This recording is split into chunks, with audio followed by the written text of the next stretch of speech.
Ich will jetzt kurz in die Rolle einer Person schlüpfen, die ich erfunden habe im Rahmen meiner dichterischen Tätigkeiten. Die Person ist der Sorchatl.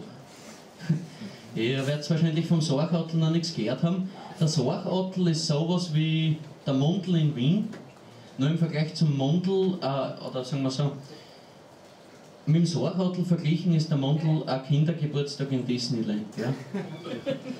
Weil der Sorchatl ist einer, dem möchtest du nicht begegnen auf der Straße, also da, wenn so einer vom Klo rauskommt, gehst du gar nicht mehr nach rein. Das ist einer, der die permanent reinscheißt. Wenn du einen Sorchatl triffst, kannst du sicher sein, er scheißt die rein. Ja? Und das ganze Drama vom Sorchatl beschäftigt sich ja damit, ob nicht in alle von uns im Endeffekt ein bisschen so ein kleiner Sorchatl drinnen steckt. Ne? Das ist dann die Essenz. Also ich habe den Sorchatl heute eingeladen, ich werde da umgehen und wenn ich zurückkomme, bin ich der Sorchatl.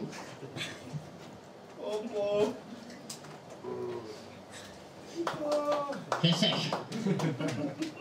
Also, ich muss da mal ganz unverblümt Stellung nehmen zu einem Thema, das mir persönlich sehr am Herzen liegt.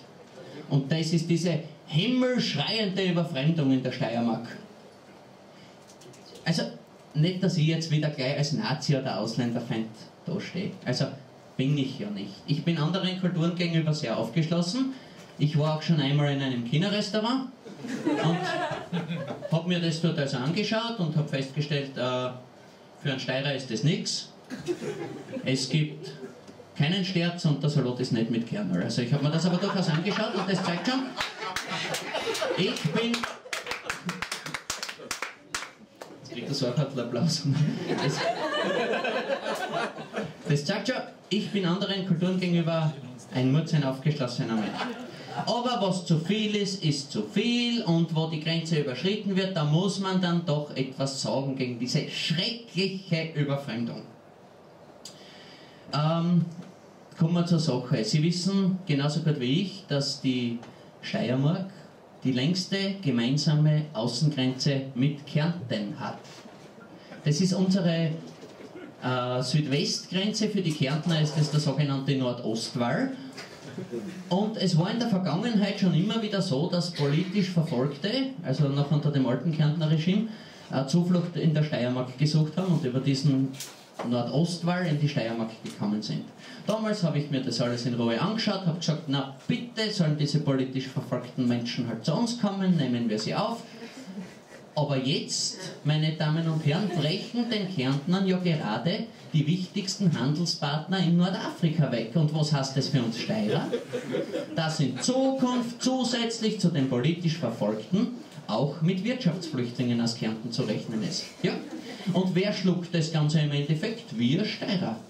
Durch die Drittlandbestimmung der EU kann der feine Emil Bröll in Niederösterreich, Emil, die Kärntner alle wieder in die Steiermark zurückschicken und wir müssen damit leben. Aber ich sage ja nichts.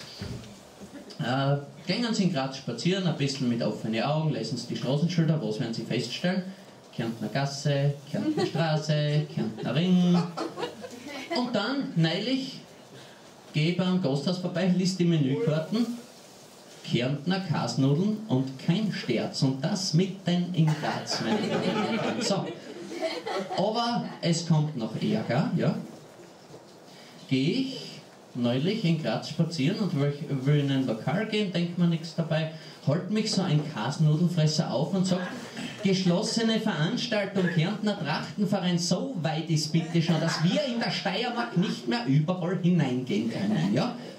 So. Und ja, ich sage ja nichts, weil dann ist man ja wieder gleich, aber ich sage Ihnen, in 2-3 Monaten, wenn sich dann der Kärntner Trachtenverein mit der türkischen Kebab-Mafia in Graz am Hauptplatz die Schlägereien liefert, können wir Steirer nebenstehen und zuschauen im eigenen Land. So schaut es nämlich aus. Und niemand denkt an die Kinder.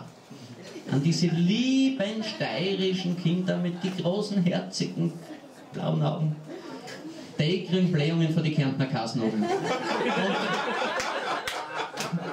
Und der brave Onkel aus dem Klagenfurter Ghetto, steht am Grazer Schulhof und verkauft unsere Kinder Schwammerl aus dem Bärental und rosa-blaue Ekstasi-Tabletten. So schaut's nämlich aus.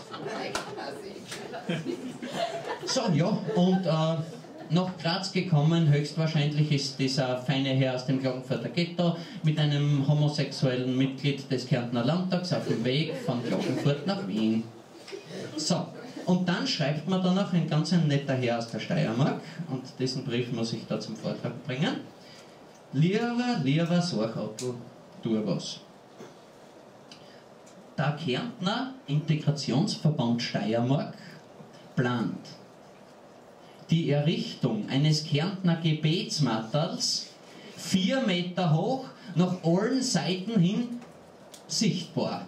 So, und da muss man doch was tun. Aber bitte, ich sag nichts, ich muss mich ja zurückhalten, sonst ist man ja gleich wieder, ne? Und soll sich jeder selbst ein Bild machen von dieser schrecklichen Überfremdung. Ich sage Ihnen, wenn Sie heute in Graz spazieren gehen, Sie können nicht mehr sagen, wer ist Steirer und wer ist Kärntner. Und das produziert ein Gefühl der Angst, meine lieben Freunde. Und ich muss ja ganz ehrlich sagen, mir sind die schwarzen Afrikaner mittlerweile schon lieber geworden wie die Kärntner.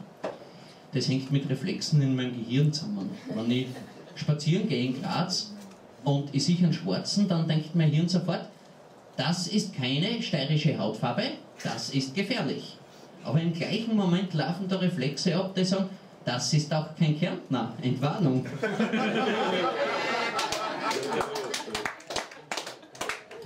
Und ja, wenn du in Graz spazieren gehst, musst du schon wahnsinnig aufpassen, dass du nicht ungefähr einen Kärntner anrempelst, der hust da ins Gesicht und dann hast du einen Clown.